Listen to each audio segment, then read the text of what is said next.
What's going on, football fans? It's your host, Bad Takes, with Bad Takes in Football, back with another video for you. Gonna dive into the AFC Championship matchup between the Denver Broncos and the New England Patriots. But before I do that, make sure you hit that subscribe button. We're building an awesome community here where we talk everything NFL football. It really helps me out and is free for you to do. Also, make sure to like and comment on this video.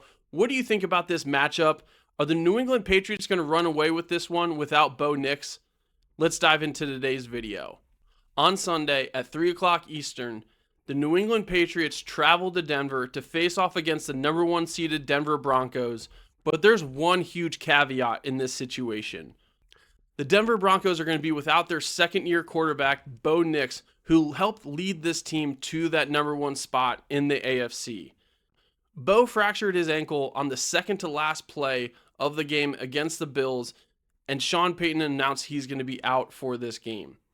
This is a huge loss for an offense that had already lost their starting running back as well. For me, I think that's the biggest thing we need to talk about here, and an aspect that needs to be focused on in this game is how did the Denver Broncos put up points against the New England Patriots, who already have done a great job on the defensive side, especially in the playoffs. The New England Patriots, in their two matchups, have given up a 9.5 point average per game. We're talking less than a touchdown and field goal on average in a given game. And going up against the Denver Broncos, who do not have, again, Bo Nix or J.K. Dobbins as their starting running back, are really going to have to get a lot of effort from their run game as well as their tight ends and receivers to help out starting quarterback Jarrett Stidham in order to be able to compete with the New England Patriots, who have a high-flying, high-powered offense. The Patriots in the regular season averaged 28.8 points per game, while in the postseason averaging a little bit over 22 points per game. So there is a little bit of a drop-off there. I think a lot of that came in that first game where it seemed to me that Drake May had some jitters, playoff game jitters that he had to get rid of. But last week's game against the Texans, he made that Texans defense look elementary. They looked like a pedestrian defense out there, and that was one of the best high-flying, high-powered defenses in the NFL. Drake May was able to help put 16 points up against the Chargers, but had a much better game, and in my opinion, against a much better defense in the Houston Texans, where the Patriots were able to put up 28 points. I expect against a Denver Broncos defense, nothing different from Drake May in this game.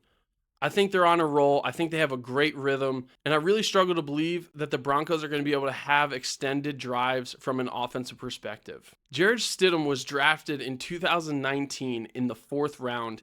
He has not had a single season where he's had more than 100 passing attempts in a given season. He hasn't even played in more than 5 games in a given season. The last time that Jarrett Stidham touched the field in a regular season game was back in 2023. So going up against the Patriots in an AFC Championship game is a really tough matchup in order to come out and try to have a productive game out there as a quarterback. I have a feeling that Mike Vrabel, as a coach for the Patriots, is really going to dial things up to force this Broncos team to pass. I think they're going to do everything they can to take the run away from the Broncos and force Jarrett Stidham to try to win this game for them. When I look at this from a Denver side, I think they're going to have to do everything they can to have some sort of trick plays, misdirections, just keeping this Patriots defense guessing. If the Broncos come out with some sort of vanilla offensive game plan against the Patriots, I think the Patriots are going to absolutely smack this Broncos team. We could be potentially looking at the biggest point differential in the playoffs in this game. I wouldn't be surprised if this game ends up something close to being 30 to 7, 30 to 10, if they really don't do anything special to try to get this ball down the field for this Broncos team. Again, I mentioned this. The Patriots defense has been playing just as well as their offense has. They are playing at such a high level right now. I really struggle to believe that this Broncos team without Bo Nix sadly has any sort of chance in winning this game. If the Broncos are going to have a chance at winning this game, their defense needs to lock back down. They cannot have the same type of game they had against the Bills. Even though they caused turnovers, they were still giving up a lot of yardage and were very lucky to be able to get the ball away from Josh Allen 4 times in order to win that game. This Broncos defense is going to have to come up with plenty of turnovers, and they might even have to score some touchdowns themselves in this game if the Broncos want to have a chance. When it comes down to what I actually expect in this game, who I think is going to win, I do think it's going to be the Patriots. I think Mike Vrabel and Drake May are going to be headed to the Super Bowl, and we'll talk more about who I think they're going to be facing in the next video, but I think the Patriots win this game 28-14. And we're seeing New England back in the Super Bowl, this time without Bill Belichick and Tom Brady. What do you think about this week's matchup between these two teams? Do you think that the Broncos have any chance of making it to the Super Bowl? That's it for me today. Thank you again for watching. This is Bad Takes with Bad Takes in Football, signing out.